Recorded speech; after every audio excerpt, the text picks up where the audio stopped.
오늘 신학 정립은 신유 신학을 정립하겠습니다.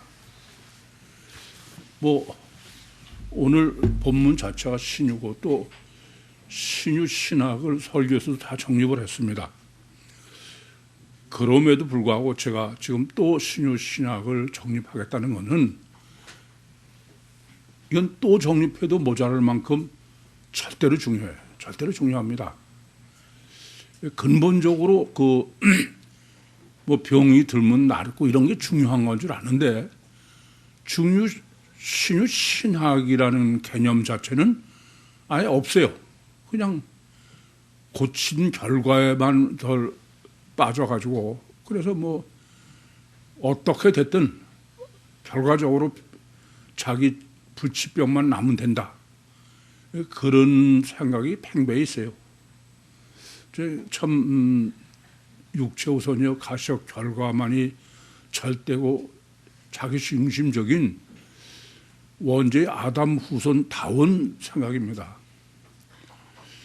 지금도 병이라고 그러면 인간이 육체 우선이니까 얼마나 힘들겠어요. 그러니까는 하다못해 요새는 초등학생서부터 의과대학 가는 준비를 한다는 세상인데 그만큼 병이 중요하고 인간에게 절대고 그러니까 그거는 돈벌이도 잘 되니까 그러겠지. 근데 우리는 뭐로 가도 서울만 가면 된다는 아니에요. 가사 이 땅에서의 종교, 육신이 전부인 사람은 그게 어떻게 됐든 간에 병만 나면 되는 수단과 방법을 가리지 않아도 된다 그런 생각이죠. 그러나 우리는 최소한도 육신 사후의 천국을 우리의 목표로 두고 사는 것이 신앙이야. 그런 입장에서는 그렇게 생각해서는 안 됩니다. 그래서 신유 신학, 신유라는 말은 벌써 불치병을 완치한다는 의미인데 이 신유 신학의 정립은 가히 우리의 관심도로도 또 실제로 주님의 공생의 사역에서도 성경에서도 절대로 중요해요. 그건 우리한테 병 자체가 중요하고 그 치료가 중요한 만큼 그 신학을 정립하는 문제는 그에 비례해서 절대로 중요할 수밖에 없습니다. 그런데 제가 사실 많이 놀라는 거는 그 신유 신학에 대해서 아예 그냥 맹신 이상의 특별히 무슨 신학이 있다거나 그런 생각은 전혀 하는 사람을 못 봤어요.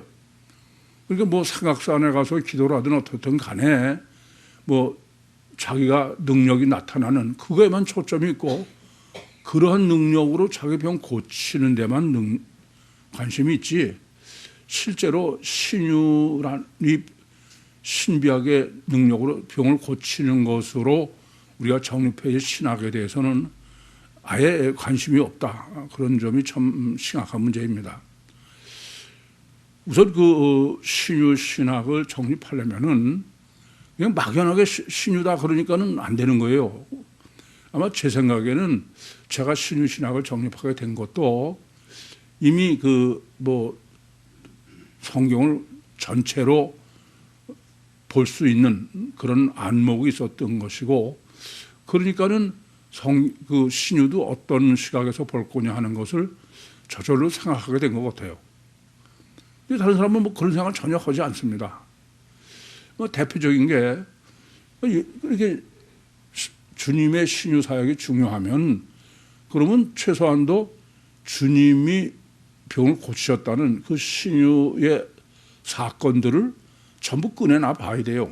그러고선 신유 신학을 논해야 됩니다. 근데 제가 보면 아예 신유 신학이라는 거 생각해 본 적이 없는 거야. 그냥 어떻게 하면 고치냐 이런 데만 있는 거지. 그러니까는 그걸 다 꺼내놓고 어쩌고 그럴 생각도 해보지 않은 거죠. 그러니까 신학이라는 게 있을 수가 없는 겁니다. 참 안타까워요.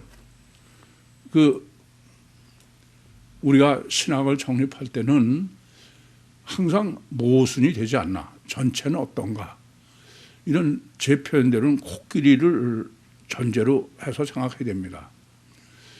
그리고 하나님은 모순이 없는 통일성을 성경을 받아낸다고 그러면은 전체를 다 꺼내놔야 돼요. 제가 그 영성 세미나 인도하면서 구원론에 대해서 그렇게 말씀드리죠. 구원론이 중요하면은 그냥 중요하다 그러고 뭐 제멋대로 아무거나 끄집어서 나는 이거 믿는다 저거 믿는다 그래서는 안 되는 거죠. 예, 구원의 조건을 다 꺼내놓고 그래 놓고선 정말 하나님이 구원이 뭔가 그걸 고민하고 생각하고 정립해야 되는 거예요. 그러나 마찬가지로 이렇게 그 신유 병을 고치게 하는 능력으로 하나님 주님이 병을 고치는 게 공생의 사역을 도배하다시피 했으면은 그만큼 중요하다는 얘기일 거예요. 그러면 그걸 우선 다 꺼내놓고 생각해야 됩니다. 그런데 제가 보면 전혀 그런 적이 없어. 그것만 제가 말씀드린 대로 그거를 전체적으로 고민하고 생각했으면은 어렵지 않게 그 정립이 해갈 수 있어요. 그 대표적인 게 뭐냐면은 주님이 병을 고쳤다는 걸 다 성경에서 꺼내놔 보면은 틀림없는 공통점이 보여. 통증 있는 병은 하나밖에 없는 거예요. 나머지는 전부 보이는 거야. 거기까지만 정립을 해서 관심을 가져도 반 이상 진전된 거죠. 아, 주님이 왜 이렇게 병 고치는 것에 집중하셨는지. 근데 그걸 전혀 안 하는 거예요. 참 안타깝더라고.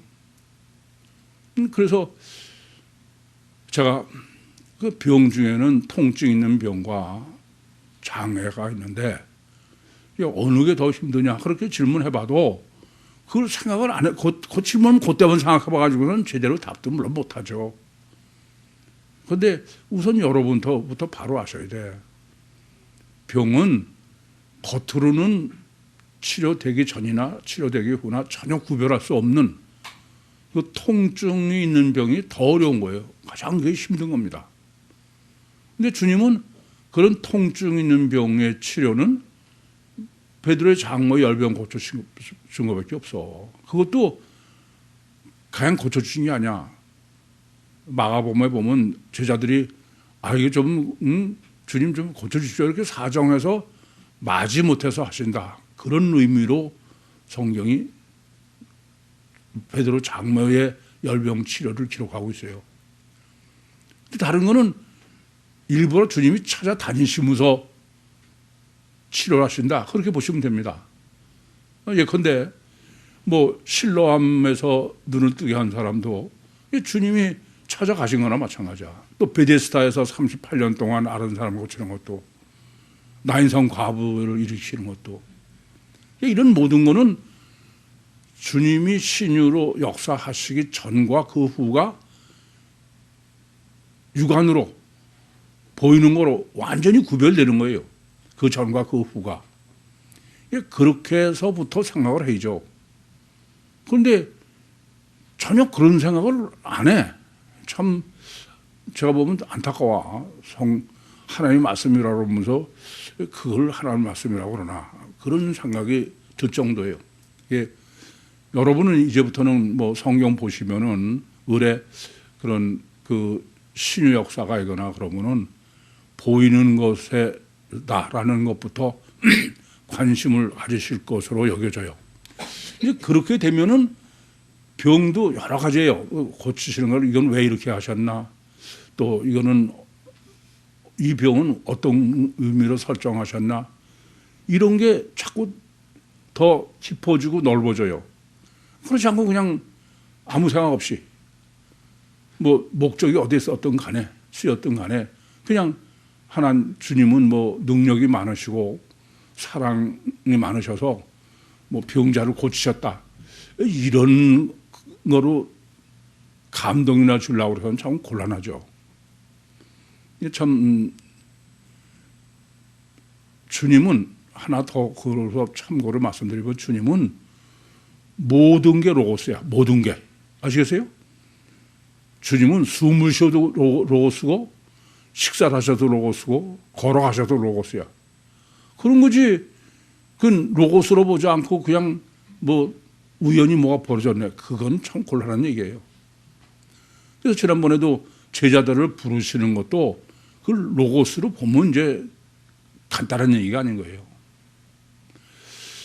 물론 뭐 제가 정립할 수 있었던 것도 뭐 제가 원래 그래서는 아닐 거예요. 뭐 하나님께서 제게 정말 특별한 은혜를 베풀어 주셔서 제가 성경을 한 번 보고 성경을 그 통째로 저도 모르게 그걸 정립할 수 있었기 때문에 그런 그 뭐 신유사역이나 모든 모순이 저는 눈에 보이는 거죠. 그래서 요새도 엄마들한테 아까도 설교에서 말씀드렸지만 여러분들이 왜 사람이 안 보이고 왜 성경이 안 보이냐. 그거는 이중체에 얼마나 확신이 있느냐예요. 내가 이중체에 얼마나 확신이 있느냐가 이걸 아주 철저히 고민하셔야 돼. 그냥 내가 깨달은 거 그거는 확신하고는 달라요. 확신이 있는 만큼 보여요. 아시겠어요?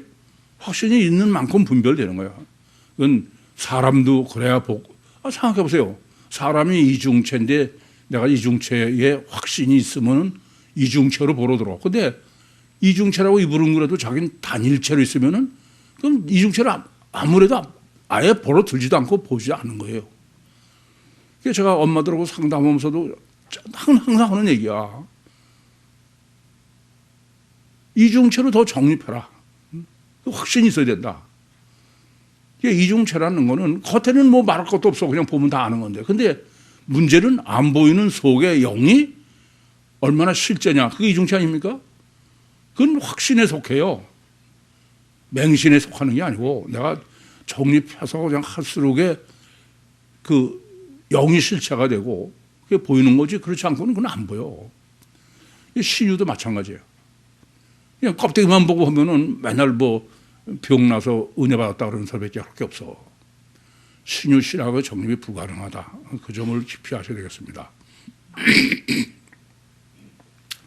근데 신유 신학은 이미 설교에서도 정리해 드린 것처럼 두 가지로 정립을 하셔야 바로 정립하는 거예요. 하나는 단일체 이중본능에서의 신유, 이중체 이중본능의 신유. 아시겠죠? 무슨 말씀인지?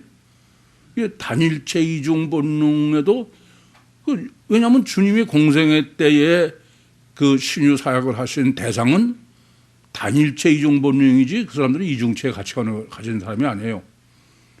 그거부터 정립을 바로 해야 외다리 헬라어 복음서는 어떤 사람이에요?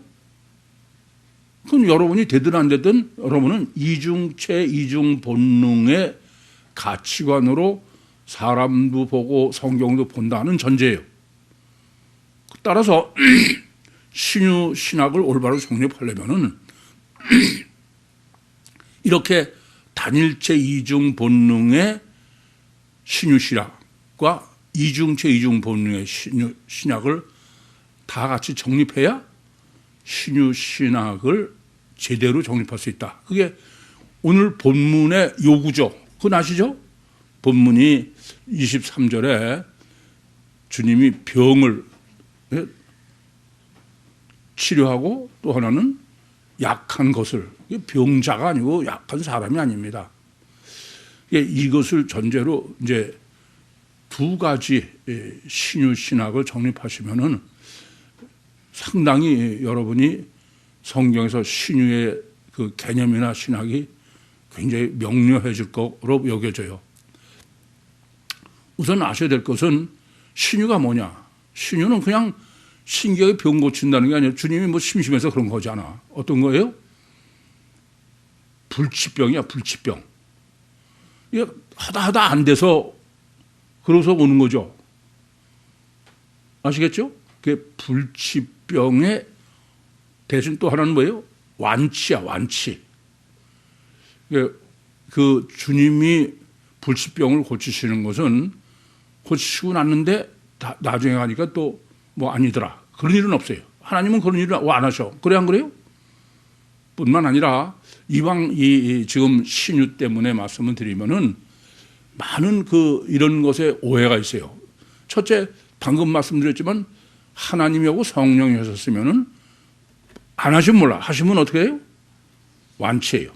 두 번째는 과정이 있지 않습니다. 물론 과정이라는 거는 차차차차 좋아지는 과정은 아니에요. 예를 들면은 나만 같은 사람은 일곱 번 가면서 조금씩 나아진 게 아니야. 일곱 번째 가니까 깨끗하게 된 거죠. 이해되시죠? 하나님은 과정 있게 하지 않는다. 근데 요새 뭐가 문제냐면은 뭐 가만히 들어보면 무슨 안찰이라는 게 있다는 거야. 여러분도 아시죠?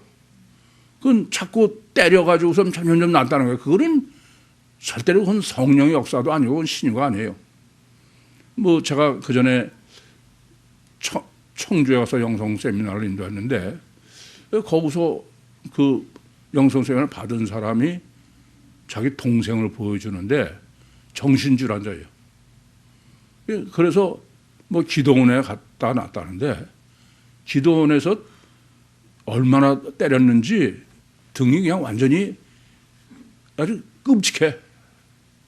그 자국이. 그게 무슨 짓을 하냐면 뭐 교회들은 왜 안차를 한다는 거예요. 그런 일은 없습니다. 하나님은 과정이 있는 게 아니야. 그건 전혀 잘못하는 거예요. 그래서 우선 어쨌든 단일체 이중 본능의 불지평의 완치로서의 신유신학은 우선 단일체 이중 본능의 이런 신유가 왜 이렇게 중요하냐. 오늘 설교에서 정리해 드렸지만은 그는 육체 우선이요 가시적 결과가 절대요 철저히 자기중심적인 마귀 기름 부음 받은 사람, 그 사람에게서 불치병이다. 그러니까 원칙적으로 불치병은 그건 뭐 하나님 역사하시기엔 마귀 기름 원죄는 그건 불가능한 거죠. 그래서 완치는 절대죠. 뭐 육체 우선인데 완치 아니면서 괜찮은 사람이 어디 있어. 완치는 절대인데 그거를 그냥 하나님이 그대로 그 절대적인 요소를 복음을 위해서 쓰시느라고 그것도 하신 거예요. 그러니까 오늘 설교에서 정리해드렸지만 만약에 단일체 이중 본능의 신유 사역을 전혀 안 하셨다. 그러면은 예루살렘에서 이 복음서가 여기까지 전해질 수 있어요? 불가능한 거야. 그래서 그것도 하나님은 그건 필요하기다 그랬어요. 항상 아까도 그 서론에서 그런 말씀 드렸죠. 이 세상이 선은 없다. 약육 강식이다. 이게 하나님의 설정으로 볼 수 있어야 돼. 그러니까 여러 구속교인들은 이제부터는 이 세상에 어떤 것도 우연은 없어요. 사람이 하는 거, 하나님이 상관없이 하는 일은 없다. 그게 잠언 3장 6절 아니에요? 너는 범사의 그를 인정하라. 그래야만 내 길을 지도하시리라. 거기서부터 신앙이 출발해야 돼. 뭐 그게 제대로 될수록에 제대로 신앙이 되고 그렇지 않으면 맨날 남 원망하는 거지 뭐 다른 사람. 안 되는 얘기예요. 그래서 이것도 이렇게 단일체 이중 본능의 신유는 사실 굉장히 나쁜 거예요. 나쁘게 얘기하면 왜 그래요? 고착 스칸달리죠야. 굉장히 위험한 겁니다. 그래서 오늘 설교도 그렇게 말씀드렸죠. 먼저 신유의 신학을 정립한 다음에 체험하면 해석이 틀려져. 그런데 그거를 신학 정립하기 전에 신유 체험을 하잖아요. 그러면 거기 딱 고착이 되는 거야. 전 너무 많이 봤어요. 뭐 신유나 표적이나 마찬가지야. 대표적인 거로 방언하는 사람이야. 순복음교회 사람 뭐 과목도 너무 많이 봐서 아무리 설명을 해도 소용이 없어요. 다 듣고 나서 하는 소리가 전사님 방언 은사 받았어요? 아니에요. 그러면 참 표정이 참 과거냐. 그냥 그 사람들은 기준이 뭐예요? 자기가 체험한 신비야. 그래서 정립하지 않고 몸의 신유 역사가 일어난 사람은 항상 그 기준이야. 항상. 아니 무서울 정도로 그래. 별 얘기해봐도 안 통해요. 우리 교회도 그런 사람이 있었어. 제가 오래전부터 고민했어. 그분은 기도할 때 보면은 참 심각해. 아무리 뭐라도 그건 구원의 확신을 가지고 있어요. 근데 꽤 오래전에 그분이 자기가 뭐 기도원인가 어디서 안수받고 그러고선 아주 끔찍하게 고생하던 게 낫다는 거야. 그걸 저한테 얘기해도 그냥 하는 게 아니야. 목사님은 이거 싫어하시지만 그러면서 이러는 거야. 늘 걱정하고 고민했는데 결국은 떠나더라고요. 참 무서워. 그래서 여러분이 신비 체험을 하는 거 할 수도 있고 이미 한 사람도 있고 할 수도 있어요. 그러나 그거를 그건 전혀 그게 가치를 둘 게 없다. 그게 확실해야 돼. 그런 것 같으면서도 아주 급하면 다 거기 매달려. 그건 절대 안 돼. 그건 아주 지옥과는 첩경이야.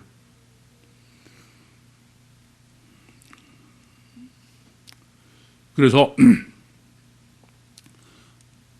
하나님께서는 이렇게 위험하지만은 이건 뭐 제가 볼 땐 그래. 뭐 어차피 지옥 갈 사람도 쓰는 거죠. 그렇죠? 그렇지 않아도 하나님은 미리 보시니까 전하는 데는 우리 정상적으로 우리가 생각하면 합리적이고 이성적 그렇지 않아. 마귀의 힘이 훨씬 세. 맹신시키는 게. 대형 교회고 사람 많이 먹으면 볼 것도 없어. 그건 다야.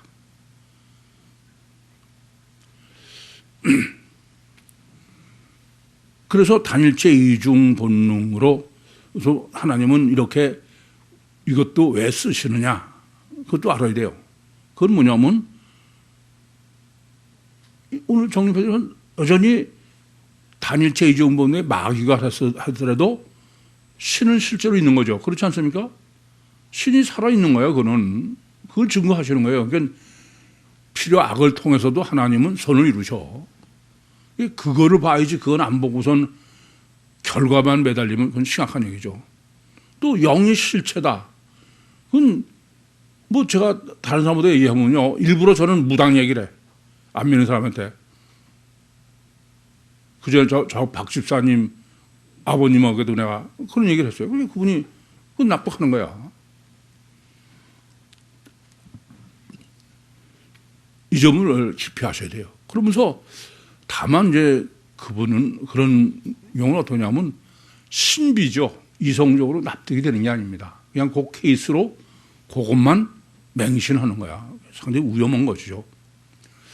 그래서 그건 어떤 경우가 나오느냐. 그거는 바로 금송아지 신앙이다 그랬어요. 실제로는 내 병을 고쳐주신 그 원인인 영이신 하나님. 그에 대한 믿음이 있어야 돼요. 아니 뭐 마귀든 간에. 근데 그렇지 않아요. 인간은 보이는 게 절대이기 때문에 육체가 절대이기 때문에 자기를 낮게 안수한 사람. 저는 그걸 한마디로 금송아지라고 그러죠. 그게 뭐 절대가 되는 거야. 극단적으로는 그게 노예가 되는 겁니다. 이건 너무 많이 봐. 맹신하는 것 자체가 이미 노예인 거죠.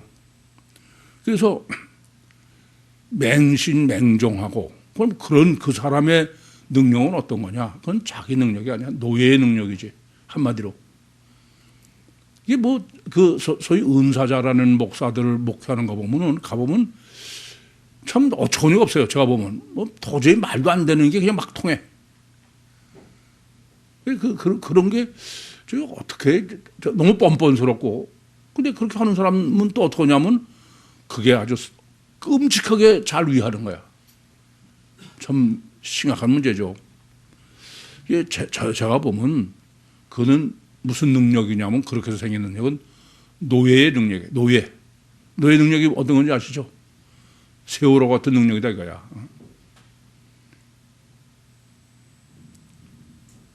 그건 이성이 마비된 그런 능력으로 이해하시면 돼요.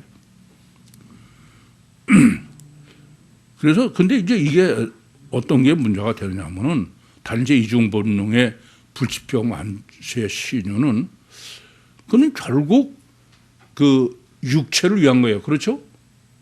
안 그래? 그래요? 이기적이고 보이는 거예요. 그거는 그대로 선악과를 먹는 복음이야. 선악과를 먹는. 선악과가 뭐예요?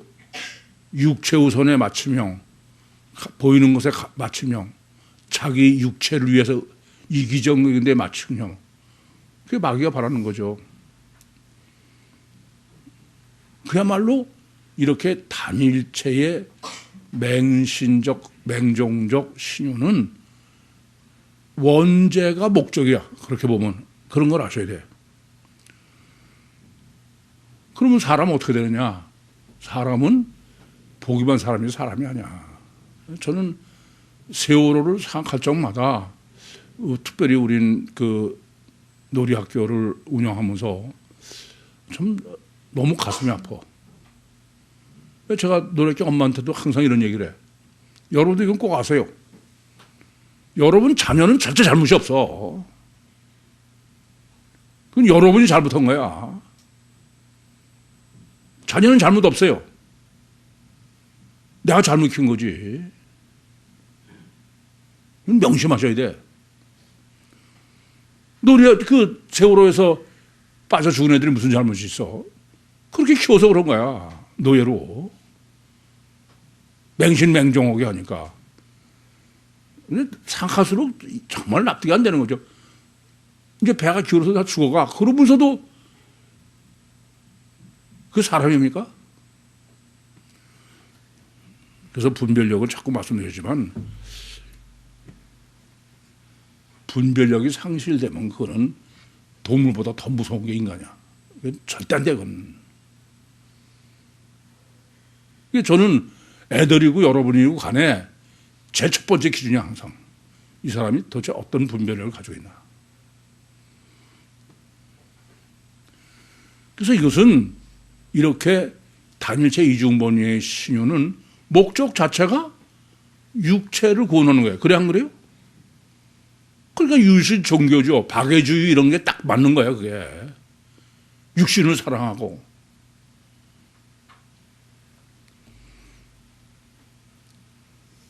육신을 세우는 거예요. 그러니까 이중체의 구유복음만이 그게 잘못됐다고 얘기할 수 있는 거지. 다른 데서는 아예 그게 목적인데 박애주의가 목적이고 이거 뭐 바포가 목적이고 병 고치는 게 목적이고 뭐 극동방송에 아마 지금도 그럴 거야. 들으면은 제가 보면 끔찍한 얘기만 아주 자랑처럼 해. 사랑이 많아서 병 육체 고쳤다. 그렇게 해서 참 노예 만드는 거지 뭐. 이제 육체 우선 이중체의 불치병의 완치. 그게 이제 그거는 오늘 본문대로 보면은 능력자가 되는 거죠. 강자가 되는 겁니다. 이제 육체 우선 이중체의 신유라고 그러면 육체 우선자의 주체가 뭐야? 그건 속사람이고 영이에요. 이게 거기서 병도 고치고 그게 23절이야. 병을 고치고 약한 것을 그거 약한 건 육체는 우리는 보기에서 강한 것 같으면 그건 아니에요. 전혀. 내 심령이 얼마나 건강하냐, 내 심령이 얼마나 강하냐의 문제예요. 이 점을 아주 정말 바로 아셔야 돼. 근데 이건 제가 아무리 지금 얘기해도 여러분이 이중체의 가치관, 이중체의 확신이 있는 만큼 되지. 그렇게 하면 들어도 그건 그냥 듣는 거지. 실제로는 여전히 단일체 이중 본능에 잡혀 있어. 아주 그냥 제가 아찔해 하는 거야. 그렇기 때문에 그 성경은 이중체 이중본능에 보이지 않는 심령에서의 영적 역사를 우리는 다 보이는 것이 절대니까 보이도록 설정해 놓은 게 통증 질병이 아니라 장애 질병 신유다. 이거부터 이중체 이중본능을 위해서 장애를 하나님 주님이 신유하신 고치는 거지. 단일체 이중본능은 어느 걸 해도 마찬가지야. 그래 안 그래요? 이전부터 우선 한계를 명확하게 하셔야 돼. 이중체 이중본능은 육체 우선 이중체의 주체가 보이지 않는 영이에요. 그 영 자체에서 성령이 역사하시고 하나님이 역사하시고 그렇게 해서 병도 고친 그것을 인간은 보이는 게 아니면 안 되니까 이 신유가 너무 그게 놀라운 거야. 이렇게 보이지 않는 심령 속에서 영적 역사로 질병을 고치시고 영적 역사로 능력이 생기고 강자가 되고 그거를 보이도록 안 하면은 실제로 하셔도 전혀 몰라요. 그 대표적인 게 뭐예요? 예수님도 안에 성령이 계신 건 전혀 몰라. 그래서 그걸 알게 실제로 우리가 알도록 맞춤형이다 제가 그렇게 표현하는데 그래서 이렇게 그 육체우선 이중체의 신유사역은 단일체 같으면은 뭐 제가 안수해서 겉에 안수해가지고 그래서 낫다 그렇게 되는 거 아니에요? 보이고로. 근데 이중체는 아니에요. 근본은 달라. 그건 뭐냐면은 병을 치료한 분은 전깃줄이야. 그럼 금방 아시죠? 그분은 상대방이 알릴 필요도 없고 알아도 알 필요가 없어. 왜요? 주체가 안수하신 예수님이 아니라 안 보이는 하나님이니까. 그래서 예수님께서도 할 수 없이 보이게 하신 경우 마태복음 12장 28절에 내가 하나님의 성령을 힘입어 신유 역사를 하셨다요. 이해되시죠? 이 점을 아셔야 돼. 그러니까 목사들이 뭐 말은 그래요. 말은 뭐 안수에 병 나면서 이 종은 뭐 십자가 뒤에 숨겨 그건 다 거짓말이야. 제가 그런 사람 실제로 만나서 알아요. 조영기라는 사람이 어디 가서 집회하면 거기 가서 돈 받고 쇼하는 거야. 안전뱅이로 가서 벌떡 일어나는 거지.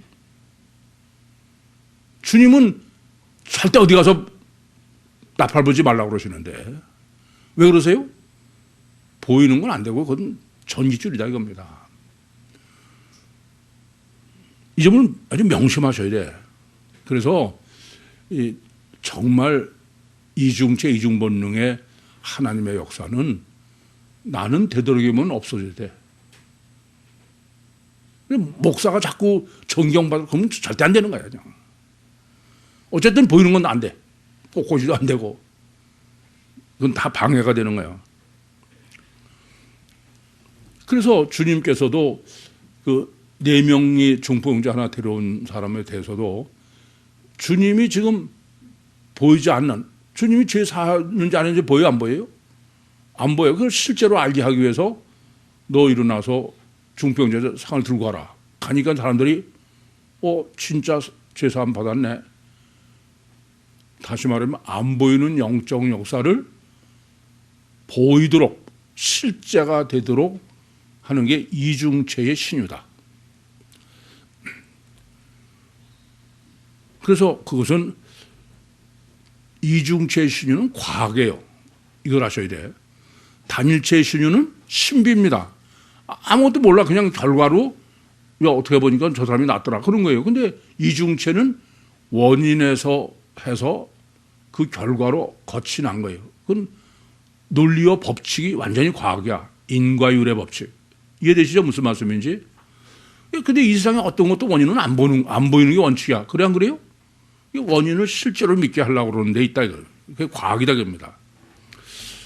두 번째는 이렇게 그 육체우선 이중체의 주체인 안 보이는 영에 하나님이 역사를 하셔서 그 결과가 보이게 하는 게 신유죠. 예? 그러니까 그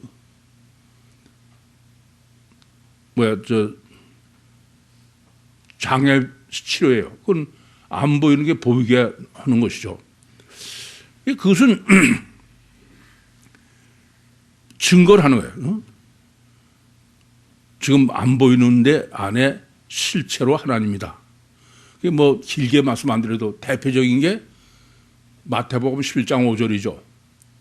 마태복음 11장 1절부터 2절에 보면은 침례 요한이 감옥에서 오실 그이가 당신이 오니까 우리가 다른 일을 기다려올까. 예수님은 지금 나사렛이세요. 겉에 보면 보잘것도 보이는데 안에 하나님이 계신 거야. 그거를 외모밖에 못 보는 침례 요한한테 증거를 해야 돼. 어떻게 해? 그래서 그걸 어떻게 하세요? 여러 가지 장애 질병 치료를 하시는 거야. 소경이 눈을 뜨고 앉은 매겨라고 뭐 줄줄줄. 그거는 이중체 이중 본능의 신학을 정립한 우리만 사람이 해석할 수 있어. 그렇지 않으면 무슨 말이 되냐면은 일반 주석을 보면은 오실 그가 당신이요. 그러니까 주님께서 내가 봐라. 병을 많이 고치니까 내가 메시아다. 그렇게 얘기하는 거야. 그러면 귀신도 다 메시아게. 그건 굉장히 바른 해석 같지만 전혀 틀린 거예요. 그래서 이중체 이중본능으로 정립을 했느냐 아니냐가 천지차이입니다. 그것은 안에 임마누엘 하신 초감지 초시 초의지신 하나님이 보이도록 하신 거예요. 여러분들이 이런 걸 정립하고 복음서를 이제 보시면 많이 틀릴 거예요. 세 번째는 그건 가장 중요한 건 신유의 신학을 정립하시는 거예요. 신유의 신학. 오늘도 그 중요한 게 실제로 강림, 천국에 가까웠느냐가 엘로힘이 여호와로 내려오셨다가 임마누엘이라는 것을 영접해야 된다. 내가 찾아가는 게 아니다. 그게 주님의 신학의 신유 신학의 목적이라고 정립해 드렸죠.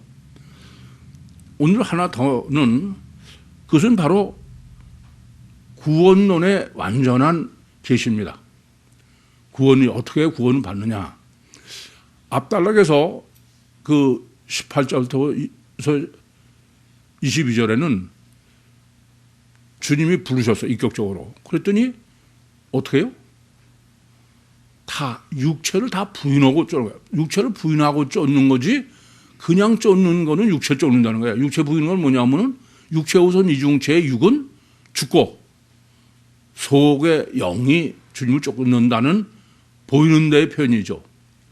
그것을 가장 완벽하게 설치해서 하신 게 뭐냐면은 신유 사역입니다. 신유. 우선 어떤 사람이 병이 들어서 불치병이 그게 무슨 의미예요? 육체를 부인한 거야. 아시겠죠? 그러고선 육체를 부인한 마태복음 10장 24절 앞에 딸락서부터처럼 주님이 부르시니까 있는 걸 다 버렸어요. 육체를 완전히 포기한 거죠. 그게 신유를 설정해 놓은 거야. 다른 데는 죄인으로도 세리로도 이렇게 했죠. 탕자로도. 그러고선 주님과 실제로 만나는 거예요. 영접하고 임마누엘하고 이게 구원론의 완전한 실제를 보여준 거예요. 이게 제가 저보러 말씀드린다면은 요한복음 3장 5절에 가장 완전한 거예요. 요한복음 3장 5절이 뭐예요? 물과 성령으로 나야 돼. 그럴 때 물이 뭐냐? 물이 신유사역으로는 병들은 거야. 불치병이야. 불치병은 사실은 육체는 죽은 거예요. 그래서 육체를 완전히 포기하고 주님을 만나니까 속에서 치료가 됐을 뿐 아니라 능력이 생긴 거죠. 이 엄밀한 의미는 하나님의 능력으로 병이 난 거지만은 하나님은 내가 너한테 능력을 줘서 네가 깨끗해졌다. 그런 얘기예요. 그래서 그것을 오늘 본문에서는 약한 걸 강하게 하신다. 그렇게 계시한 것입니다. 그래서 이제 우리가 중요한 것은 사건은 같아요. 근데 한 사건을 놓고 단일체 이중 본능의 시각이냐, 이중체 이중 본능의 시각이냐가 전혀 다르다 이겁니다. 가장 대표적인 게 누가복음 13장 10절에서 17절이에요.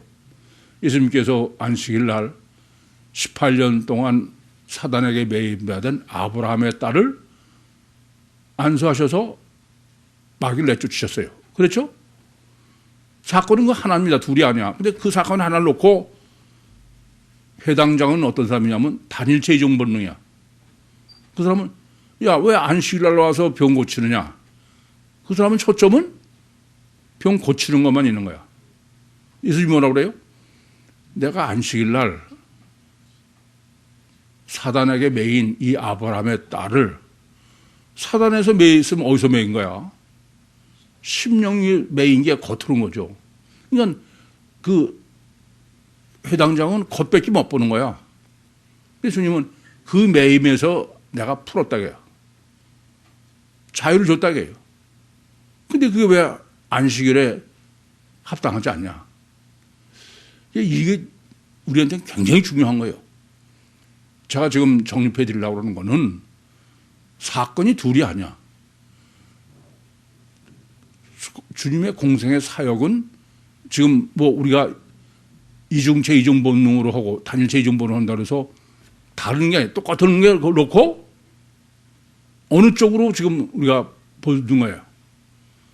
단일체 이중 본능으로 보는 사람하고 이중체 이중 본능은 천지 차이야. 이게 누가복음 13장 10절에서 17절이 증거하는 거예요. 그러니까 앞으로는 이제 그 복음서를 실제로 우리가 해석하고 할 때는 여러분 이중체로 보아야 돼. 아직도 단일체로 봐가지고선 뭐 코일을 해도 하나만 하고 그냥 엉뚱한 소리만 하고 아시겠죠? 우리 다 같이 정신 좀 차립시다. 본문 보겠습니다. 온 갈릴리에 두루 다니사 저희 회당에서 가르치시며 천국 복음을 전파하시며 백성 중에 모든 병과 모든 약한 것을 고치시니 우선 온 갈릴리에 두루 다니신다는 거예요. 이게 두루 다니니까 뭐 여기저기 다니신다는 얘기죠. 이게 지금 갈릴리 사역에서 전 세계 사역으로 해석하도록 아시겠죠? 그게 두루 다닌 전체를 그리고 저희 회당에서 가르쳤다고 합니다. 저희 회당 스나고그 아우톤 그냥 다른 데는 그래요? 회당에 들어가서 그러죠. 저희 회당이라는 것은 이건 벌써 회당도 회당인데 이건 특별한 거야. 회당 중에서 그건 뭘 강조하려고 그래요? 주님의 공생의 사역 시의 회당과 또 하나는 지금 갈릴리 신학으로 정립해 주는 건 뭐예요? 한반도의 교회. 그런데 교회도 지금은 여러분들 정립을 우리가 이중이지만 아직도 여러분 종교지, 그죠? 유대인 회당이나 마찬가지야. 거기서 주님이 가르치신다는 거예요. 그러니까 제가 오늘 설교 준비할 적마다 참 제가 할까봐. 오늘도 이상한 사건이 벌어졌어. 저는 완벽하게 정립한다고 생각했어요. 근데 어쩌게 3시간밖에 못 잤어. 12시에 깼는데 이게 영 잠이 안 와. 그래서 고민하다 보니까 아찔해. 그래서 이제 오늘 정리해서 설교를 했는데 근데 무슨 일이 벌어졌느냐. 오늘 뭐 포항 가느라고 여러 가지 준비도 했지만 제가 설교 메모한 걸 집에다 놓고 왔어. 그래서 일부 예배는 그냥 아무것도 안 보고 설교를 한 거야. 얼마나 기다렸는지 몰라요. 그게 무슨 뭐 잠깐 하는 것도 아닌데 논리가. 근데 저도 놀랐어. 기도 공무사 했는데 뭐 거의 2부와 그렇게 큰 차이가 없어. 저는 좋은 경험을 또 한 번 한 거예요. 주님만 매달리면 해주시는구나.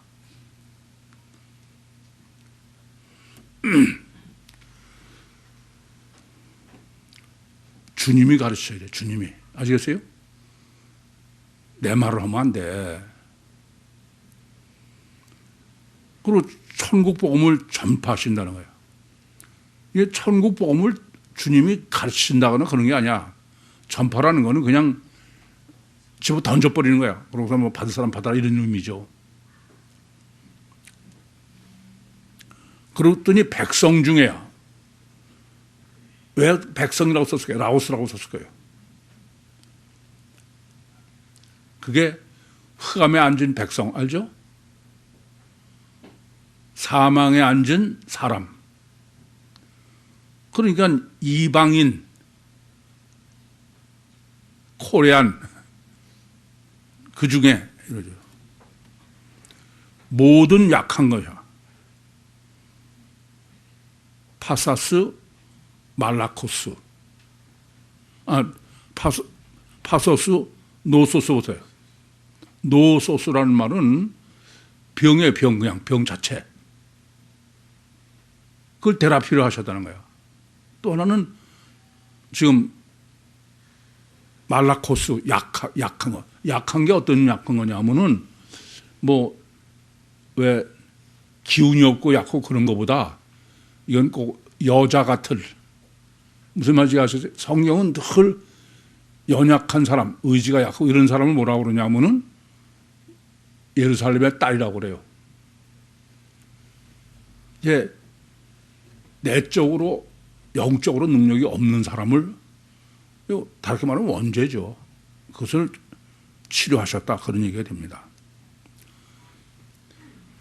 그의 소문이 온 수리아에 퍼진지라 사람들이 모든 앓는 자 곧 각색병과 고통에 걸린 자, 귀신 들린 자, 간질하는 자, 중풍병자들을 데려오니 저를 고치시더라. 이거 보세요. 그의 소문이 온 수리아에 퍼졌다. 그러면 이거 자체로 지금 공생에 시작할 때가 아니야. 이건 다 끝난 다음에 얘기죠. 그렇죠? 그런데 이게 무슨 주석가들은 지금 예수님이 공생 시작하자마자 뭐 이런 웃기는 얘기를 해. 그래서 앞달락이나 마찬가지로 코끼리 전체, 이 앞달락은 신학을 전체를 정립하셨고 본문은 적용을 전체로. 먼저 전체를 정립하고선 그 안에서